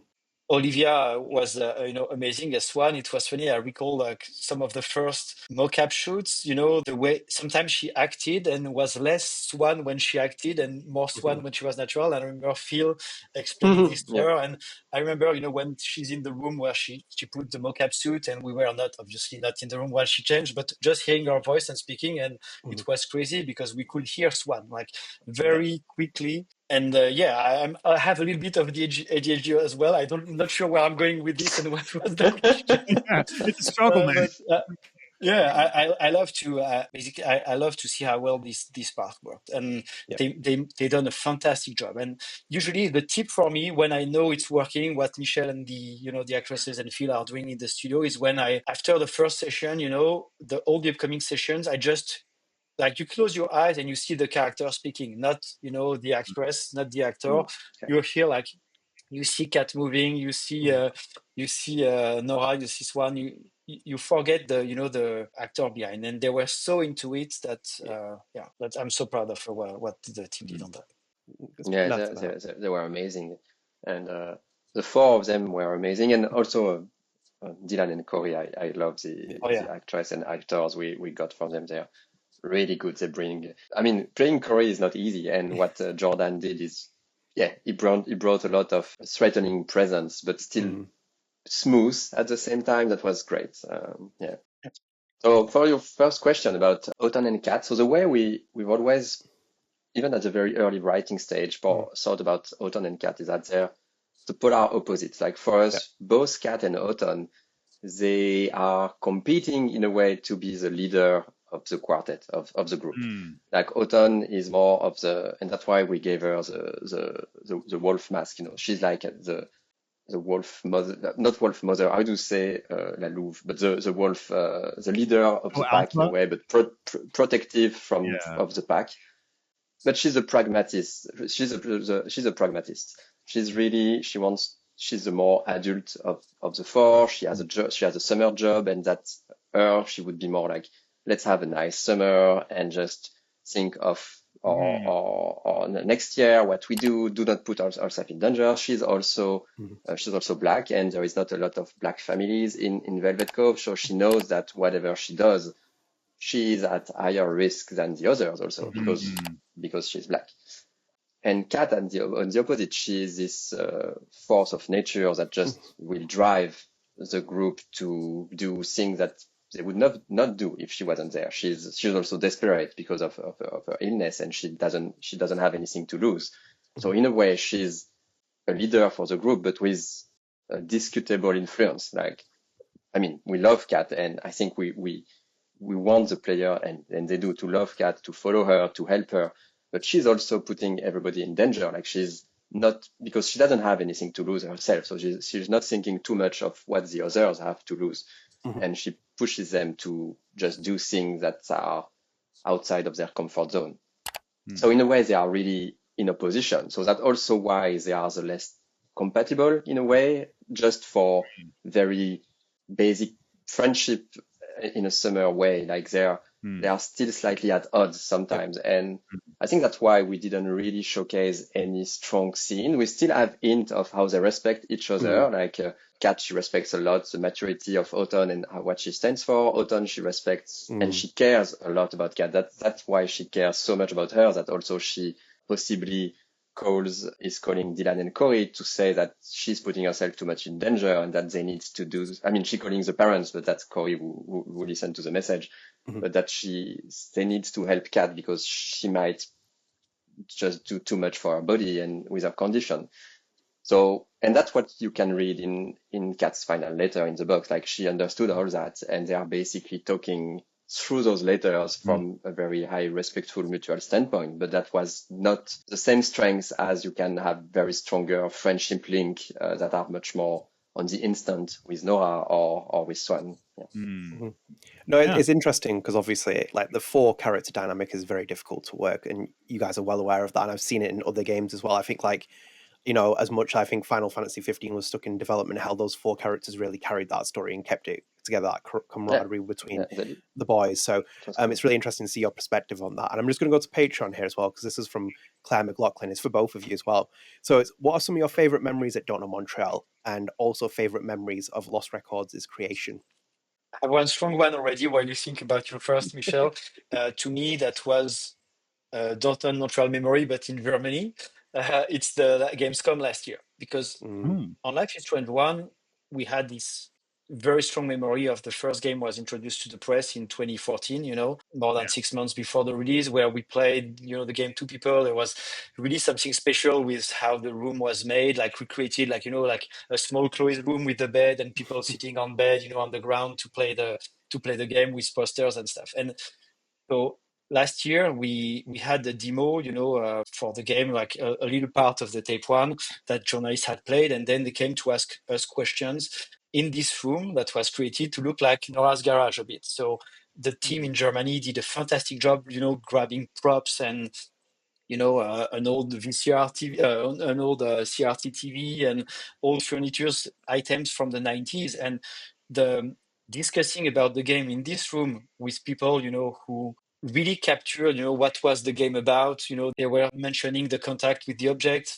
like strong intention we had for the game since the beginning. You know, the camcorder when you look around it, like the sound, everything. And we Cathy, the producer, was here, Michel, obviously, Jean-Luc, Marin, and we're in this room. It was such like the first time you reveal the game to the public, you know, and you talk about it. It's really a special memory. And just a funny story, you know, I remember Michel not being super happy at first with the posters that were too clean, and we asked your people to wrinkle it because it had to look like a used garage. And at the end of the day, the first day was great, and there was, you know, a cleaning person, you know, with a vacuum cleaner, and I said, no, don't vacuum the room. And like you had cans of Coke, you know, from people who drank Coke from that were from the fridge. I said, no, don't throw it away. We're gonna leave this. Each day it's gonna look more and more like Nora's garage, and it was working. Like you could feel something happening. And same as for the first Life is Strange, you don't know what will be the success or not of the game, but you know that some people will react to this because something was going on, in the room that day and the discussion we had with people who play the game. So that would be my first great memory. So for me, there is a lot, but I think something that I was really surprised. I mean, there is so many things, but one first is when we are just doing some writing tests and for the game is when I love the work that from Nina Freeman, who worked with us as our lead narrative designer. I loved her previous games that she did as an indie developer, what she worked on with Fulbright on Tacoma. And when we did the writer's test, I don't remember. I think I contacted her and she was like, "Oh yeah, I would love to do the test." And when we received her test, and then we say, "Oh yeah, she's great." And when she accepted to work with us, I was very happy because I loved what she did. And then seeing that how well it worked to work with her on this game for the dialogue design, writing of the characters, finding the voice for the character, I think it was I'm really proud and I was extremely happy to be able to work with her. And I had the same kind of feeling, when we having the opportunity to work with Ruth Radley. This is a kind of creative talent that I admire a lot. Yeah. I don't. I'm sorry. just a black shirt. Working with them because I'm loving and respecting so much the work they do and the creative work they do, and having the opportunity to work on this game with them, having them to bring their own creativity within what we are creating here was really, really awesome.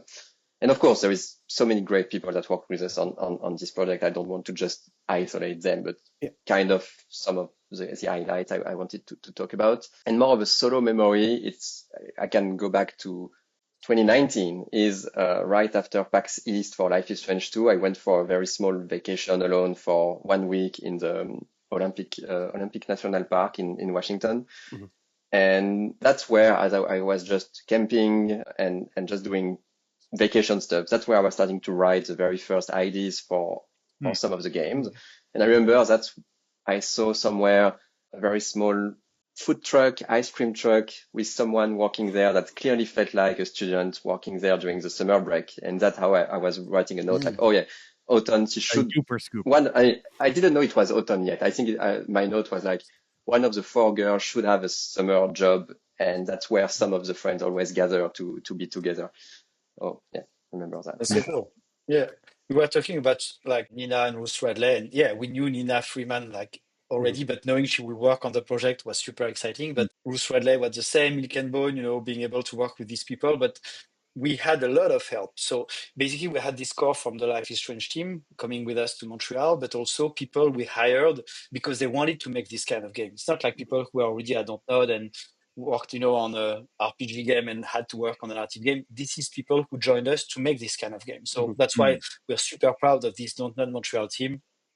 But also we had some help, Phil Bache, I say Bache, it's back, Phil Bache, who at first we didn't work with him, like because he was in LA. We had the VO and mocap shoot in Montreal. It was not convenient, but after a while we said, okay, we have to work with him. Like we need his magic. We brought him back on the project.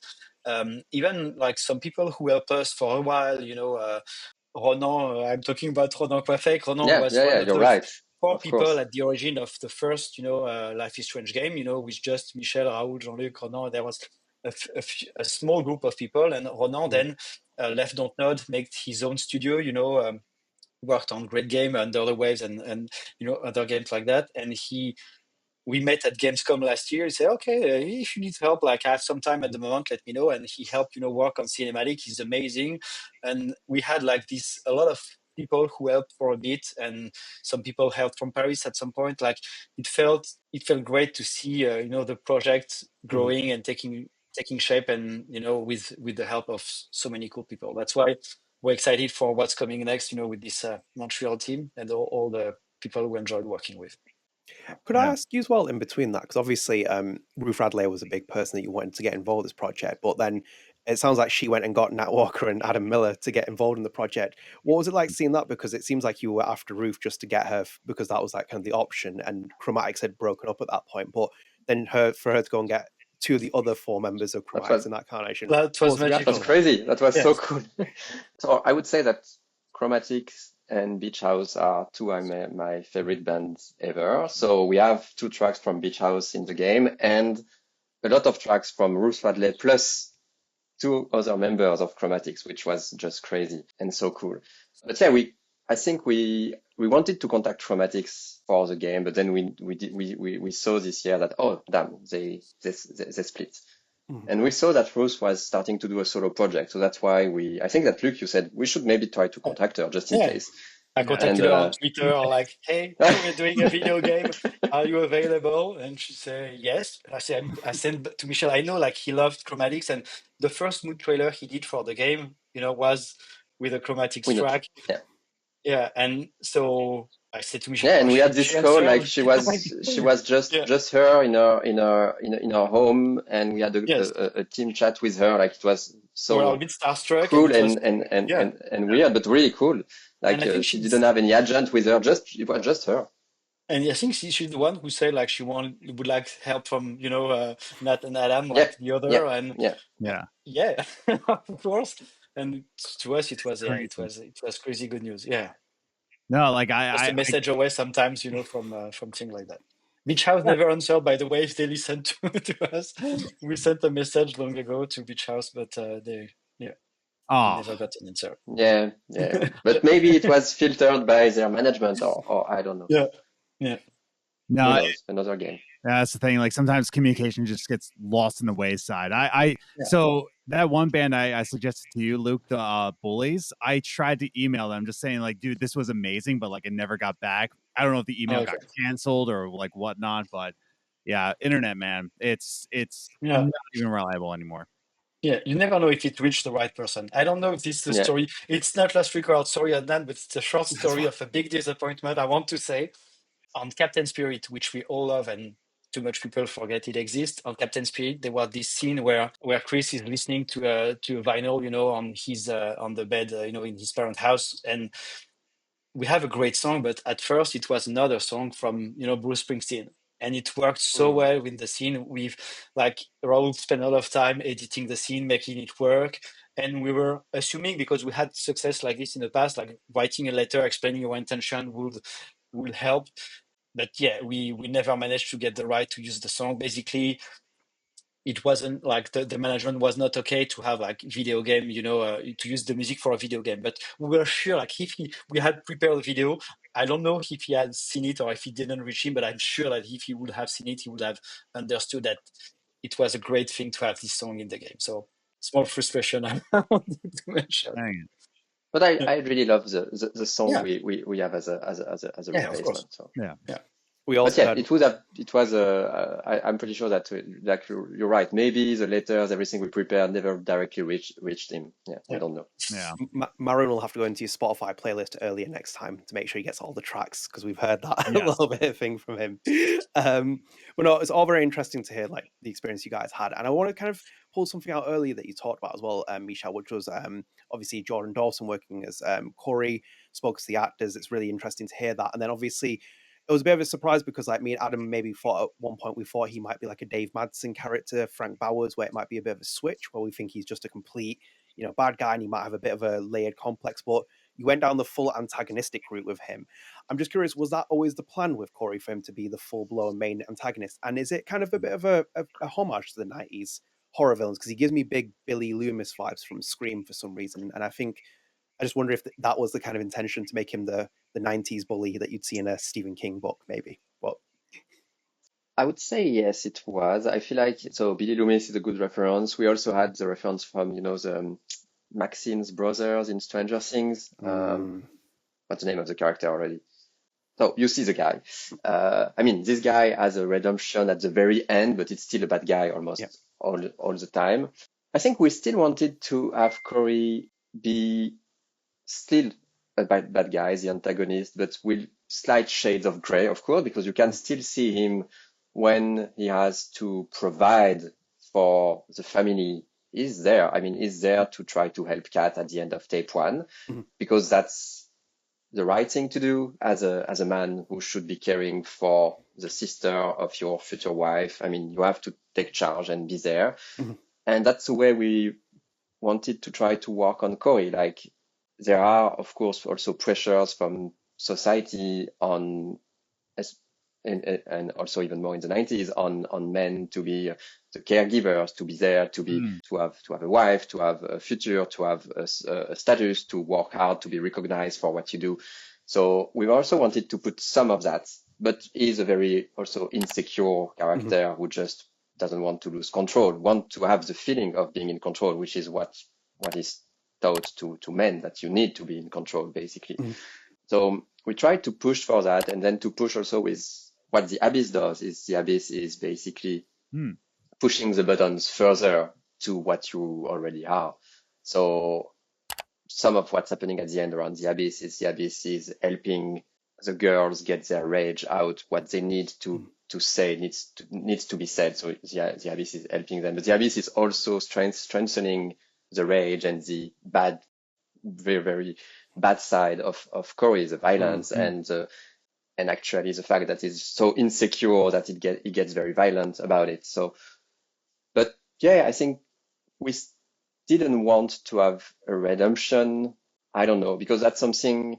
For example, I really love Breaking Bad, but I feel like there shouldn't have been a redemption arc for Walter White at the very end of Breaking Bad. I mean, he is a bad guy. He is the villain. He is already, if you rewatch the TV show, he is already manipulative and abusive even before he starts to be Heisenberg. Even in the first season, I mean, you love this kind of character, but he is a bad guy. It's kind of the same thing with Tony Soprano. There has been so many TV shows of violent male figures that are in a way shown like, oh, but they have their reasons, and look, it's the anti-hero, but they are still good guy down there. Yeah. And we didn't want to do that with Corey. We still wanted to we don't want to give him a full redemption because he still did a lot of things that should maybe, at least it's not our job to forgive him that. So that was the idea. Okay. And he was very 90s coded, by the way. Very congratulations on like a very 90s coded bully. So Michel, Luc, I'm going to cut back to the Patreon questions and go for our final Patreon submitted questions. So thank you to everyone who's submitted. So I'm going to go to Kevin Lackner here, and it's this for both of you. So Luc and Michel, thank you for this beautiful game. It's a big honor to ask, how did you come up with the characters and the central theme of the story? What inspired these locations that make the game feel so alive? It's a huge question. That's basically the question is like, what was the 4 years of game development? How do I sum that up in a very short answer? I think that when we start to create a project, it's a lot of pieces that we have to move together. Like, what is the vibe? What is the theme? What is the story? Who are the characters? And then everything is starting to feed everything, and then you change and you adjust. Because the thing I like to say is that, especially in an interactive game, I feel like the game will be as good as its characters. If you don't have great characters, you don't have a good plot. You could have a good plot, but with bad characters, it won't work. So characters are really what makes or kill the game. So I think that when we started to create the game, it was right after Life is Strange 2, and we were at the beginning of the pandemic, we were really working on what the game will be. Yeah. So we were knowing that, okay, we made games with 2 characters before, and there is this notion of friendship that was getting started harder to get connection, during the pandemic. So it was also this idea of, oh, we'd love to work on a group of characters. And of course, we love works from Stephen King with It, or shows like Stranger Things, ensemble cast that we felt like something we would love to do, to just also break apart from the idea of playing a two character game. So we knew that we had this idea. We wanted to talk also about adults. So we have this idea of having 2 timelines, having a group of friends today who are sharing a secret and who have to go back in the past, in their memories, to elucidate this secret. Then that's when I was thinking, in terms of interactivity, we should really work with that. Like, you are telling the story from 2 different points of view, but then you are rewriting the story as we alternate between those 2. Like, what you say in the present, the discussion is still recreate part of the story, and the way you're playing the memories, it also recreates the story. And then as we advance, we kind of find out, okay, what are the characters the story want to tell? What is the setting? Then the setting is also feeding into the characters, etc. And I think in the end, that's how we we end up to where we are. Yeah. So over the course of 4. It's a lot of iterations. Yeah. Yeah. That's insane. So I'll direct this question to Luc mainly because obviously, Michel, you've answered this. But this is from Jake Churchill, and they were asking about, oh, nice. I love the atmosphere of Velvet Cove. As someone from the UK who knows very little about the US, I'd love if you asked the guys, if you asked Michel and Luc what inspired them to set the story in Michigan. Look forward to watching this. So obviously, Michel, I know you've spoken about Velvet Cove and the inspiration, but Luc, I just wanted to know your perspective on like this because obviously you've known Michel for many years. You worked on Life is Strange 1 and 2. You've seen the American settings. You've traveled to America. What was your vibe like when we're going to be like, we're going to go to Michigan, we're setting this in Velvet Cove, and what you made of that kind of like area? And did you fight for Pennsylvania as well? Just or did you fight for that area just to make Adam happy? Yeah. So this is really on Michel's side.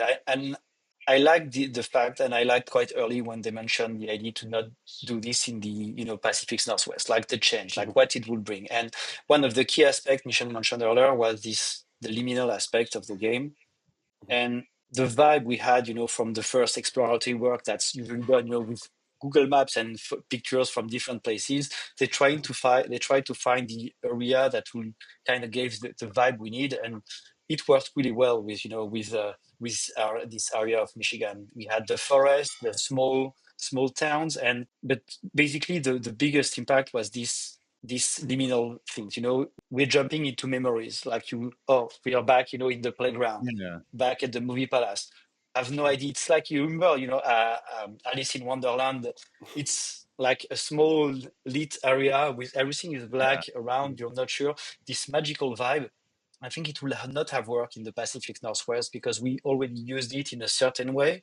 And here it was the great location, to have this kind of new environment. And I think you hesitated, Michel, with Canada, finding a right place in Canada, but in the end, it worked more with we wanted to look. I mean, it could have worked. I think we wanted to look also in some small towns in Ontario, so just on the other side of the lake. In the end, that's where Swann is living today as an adult. And I think we still decided to use the United States. I think on my side, and maybe I don't know if that's warranted or not, but I like the universality of a small town in the United States. There is a lot of very iconic cliche in a way, but that works, that we can use.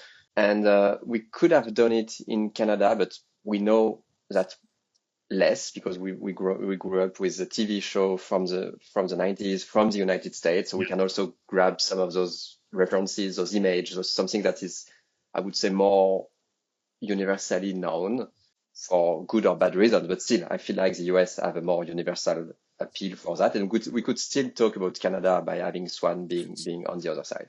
But it could have worked really well being in Ontario, I think.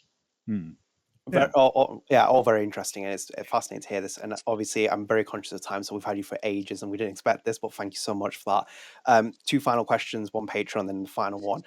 This is from Clark's. This is for both of you.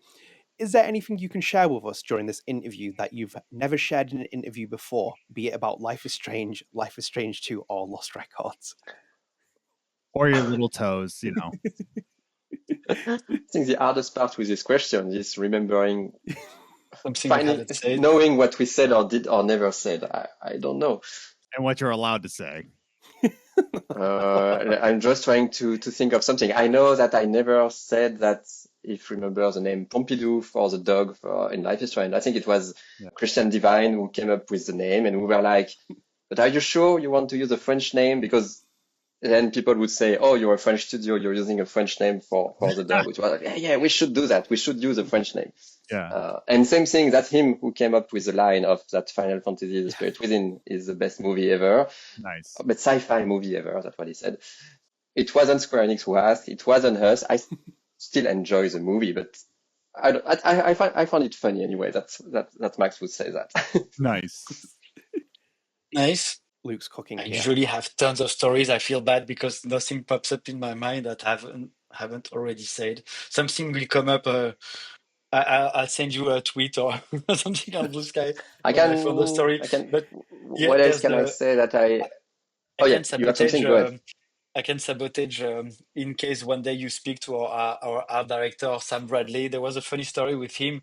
Something he didn't say to us during his interviews with us because he didn't want to sound like a fanboy, but he has a dog called Mushroom because of Life is Strange. And he only admitted this later to us because he didn't want to use it like hire me, I have my dog named Mushroom, but I found this funny. Oh my God. As a choice. Yeah. Yeah. He's very funny, Sam Bradley. I'm sure we'll cross paths. I know that he's a Shadow stan. Yes. I've seen him vote in the polls You that we need- both put. And it's like Yeah. all about Team Shadow, and I'm like, thumbs up, Sam You need to Bradley. speak to him, to Nina, to a lot of people. Yes. And Yeah. Phil, I will be super excited because Phil is a character. Like I know everyone, all the actresses who talked about him. Yeah, he's a very special guy. We love him, but yeah, it will be a crazy episode if you have the chance. Yeah, I mean, I don't think he will be mad that I say that. So we never said that. For some of the last VO sessions for Lost Records, it was during the big fires in Los Angeles. So for one of the sessions, we were unsure, like, Phil, how is it okay for you? And then he comes at the session and he's inside a bathroom. So where are you? And basically he was inside the shower of a bathroom. And he said, we are in a hotel because we had to move away because of the fumes in LA. Mm-hmm. And then the Wi-Fi is terrible, but I have a okay Wi-Fi in the bathroom of my hotel room. And he did directed the whole session from a shapeshift desk. Yeah, what? Exactly, like that. What? In a bathtub.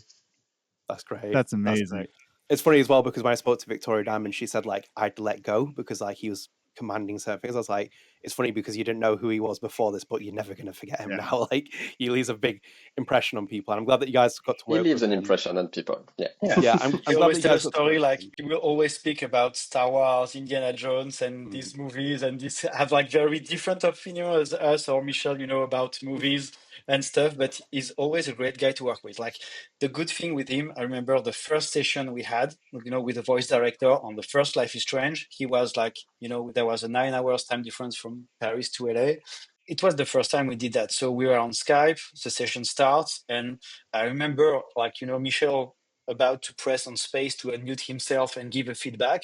And we had this guy who just had read some document, asked a few questions, like giving instruction to the, the actor or the actress, I don't remember who it was at the time, just to change the line. And it was basically what Michel was going to say. And he was so fast, so quick to understand, find stuff that work or didn't work, that for Michel it was just a question of giving more context when it's needed. But he was so quick to understand like profound emotion or situation with so little context. I've always been amazed by that, and it just compensates the different taste I have in candies and food and movies. But he's especially in food. But yeah. No, it's very cool. And obviously, thank you again for your time. So final question here. I even said to Adam, if you want to hear this question, I'll tell him, but he didn't want to know. So it's the easiest question. So obviously, Luc, you've been at Don't Nod for 16 years. You celebrated your 16th anniversary earlier this year, which is amazing. Michel, you've been there for 17, I think 2008 when you started as a freelancer. So many, many years, obviously worked on Remember Me, a bit more of a different roles as well. And then obviously came close with Life is Strange. Came close with Life is Strange 2, Captain Spirit, and even closer now, obviously, as big chief executives of your studio. So there's a lot of history there, and I always like to make my podcast as much as personal as possible. And then on top of that as well, with this question, I did steal it, but I think it's one of the best questions I've ever heard. So I'll let either of you decide to answer this. What's one thing that you deeply admire about the other person, but you never actually told them? We already almost said some of that at the beginning when we were talking about how we saw each other. You almost said it, but you're like, no emotions here. I'm not going to but now you're forced to say how much you love each other. My heart dropped as well when you said that, Adam, when you said it earlier. I thought... Something I haven't said, because I give a lot of compliments about Michel all the time. So, but I think this one I didn't say. I was impressed because she talked earlier about Swann being an introvert, and I must admit, pre-pandemic, COVID-19 and people isolated, and introvert people enjoying some aspects of it, despite the horrible part, but the isolation was not impacting the same way. I through discussion with Michel and with my wife, I discovered she was an introvert. And introvert doesn't mean shy. I learned a lot about this. But Michel told me, like, I realized he was, despite this, like how courageous he was, like, in a lot of situations, speaking to large audience about stuff, like being able to address some critical things, critical discussion, like just being able to, despite the introvert part, having the courage in some aspects to just point something that needs to change, need to be improved, and like being able to speak in situation where I think it's hard for myself. That's always something that impressed me. It's like we're balancing ourselves. Like sometimes when I'm not courageous enough, he's doing the part. And I feel like sometimes I'm helping him, like when it's the opposite. And it always impressed me how he managed to compensate where it needs to be compensated, I think. Yep. Thanks. So what could I say? So, maybe that's more a jokey way to say it, but something great about Luc is that after 17 years, I'm still working with him and I still like to work with him, which is not a lot of people. Yeah. So it means that it works really well and that he's doing an awesome job. But more seriously, I think that the great thing with Luc, and maybe we already told him, or I already told him, and I don't know, is that, in the company, in the team, is really always the heart of the team. Like, he's really the social link that, myself, I can be sometimes very cold, I can be distant, I'm more an introvert, so I'm not always socializing and I can be more distant from people. But Luc is really close to people and brings the team together, and he really managed to make things continue and advance. And I feel like in a lot of time, without him, maybe on different projects, the teams could have sometimes collapsed because, making games is hard. And when you're in a stressful situation and in the part where you need just to deliver, it's even harder to really maintain this human link between people. So, nice. No, I like hearing that. And it brings a human element to the podcast. So I think we'll wrap up here because obviously we've had you for so much time, and thank you again for that as well. And a big thank you from me. There's a special guest. A special guest. Oh, yes. Hey!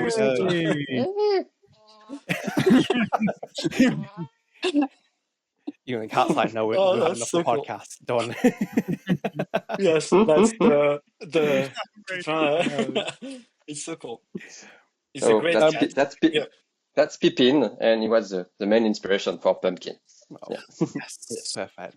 That's, I think, the best way to end this. But obviously, thank you so much for, obviously, I've followed your work for so many years, and I think people sometimes underestimate this channel would never exist if you didn't make the games that you did. Like, neither of the podcasts would exist. I would never have come back into this field, and me and Adam would never have met, and me and my co-star would never met. So again, it's a massive thank you from me, because like, I think the knock-on effect that you had on my life, I never would have entered journalism had it not been for Life is Strange. So a big thank you for the work that you do, and many, many, many more years with Don't Nod Montreal, Lost Records, and many other things you guys can work on. So I think we'll wrap up here. So Michel, Luc, thank you so much for that, and obviously I hope you all enjoyed.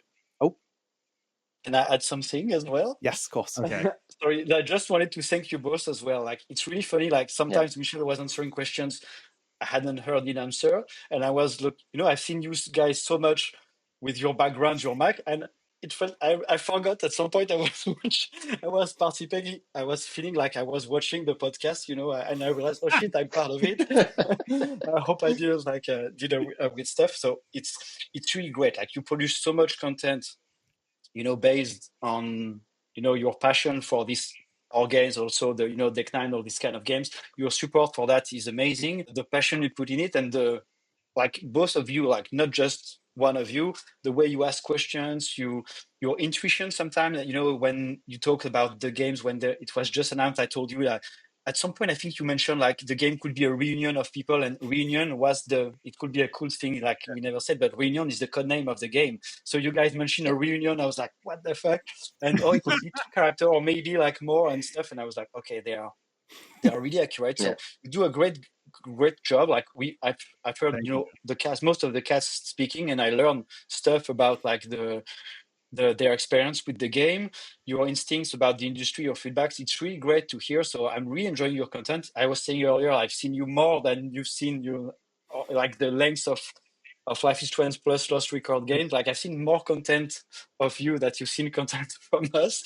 So it's I'm really impressed by that. And yeah, I feel like there's so much to discuss there, what we can say officially, but I would dream about like being in a chalet, having 2 days with drinks, just the four of us, maybe Jean-Luc, other guys, just to say everything we cannot say on the record, all the, the off the record, the crazy. I would love at some point at least have more time to spend you guys and discuss more about the industry, games, and everything. I think we need that. Well, thank you. Yeah, no, thank you so much. It's everything Luc said is I think the same. Like it's also for people like you that we are making those games and seeing that those games have worked so much on you and that you want to talk about it. It helps us a lot to continue making games. We appreciate it, and even Luc said that as well. Like, I could honestly turn this into a 40-hour podcast because there's so many questions to ask both of you because of how far your life has gone. I think both personally and also, making games. I think your personal lives are as interesting as making the games, which is what we always like to add with the podcast, the human element. And I think that's one of the things people don't see with the Lost Records actors. Some of them come on with like a bit of caution, being like, I haven't played the game. I'm like, that's not important. It's about you and what you think of the game and how you did things. So I think it's valuable to know that you guys also find information about the actors in those podcasts. So it is perfect. And Adam, I think you're about to say something before I was wrap up. I interrupted. No, I was even going to add that like you two have like really affected my life entirely. I mean, 2015 was definitely a rough year in my life. So when Life is Strange came out, that really it really did impact me like a whole lot. That made me go through. It was right before the year I was about to get married, and I was like struggling, like, what do I do? Like, how do I like transition from dating into marriage? And actually, it was the first game me and my wife played together. She was saying like everything I was doing wrong. She's like saying like, no, that's not how we talk. I'm like, I don't know what we're doing. So it really made us connect as a married couple. So yeah, like Adnan mentioned, without your games, me and him wouldn't have met. So I don't know if that's a curse or a blessing. So I don't know. But no, could be both. It could be both. It's a blessing and a curse. But no, really, since we're going around, like, thank you guys for continuing to do your work. It affects not just me or Adnan, it affects the entire community. I'm sure if you go into the comments of this very video, I'm sure there's gonna be comments flooded with how much you impacted like the community of Life is Strange. So thank you. Yeah, absolutely. Thank you so much.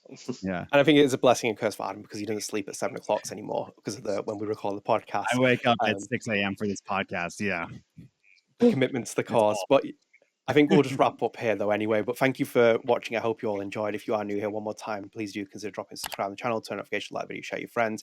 Help support the channel, helps keep up to date with the channel, and the Lost Records journal is available on all podcast services. You can check out on Spotify with a video version. Apple Podcasts, we're available on everything, so go and check it out. Rate us, download us, to get incredible interviews like this one with Michel and Luc. Michel, Luc, one more time, thank you so much. It's been an honor following your work. It's been an honor doing the interview, speaking to you about all this kind of stuff, and I'm sure we'll cross paths in the future, no doubt, at some point. Yeah. Perfect. Thanks. Okay, we'll wrap up here. Take care, guys. See you later. Bye. Thank you so much. Thanks again.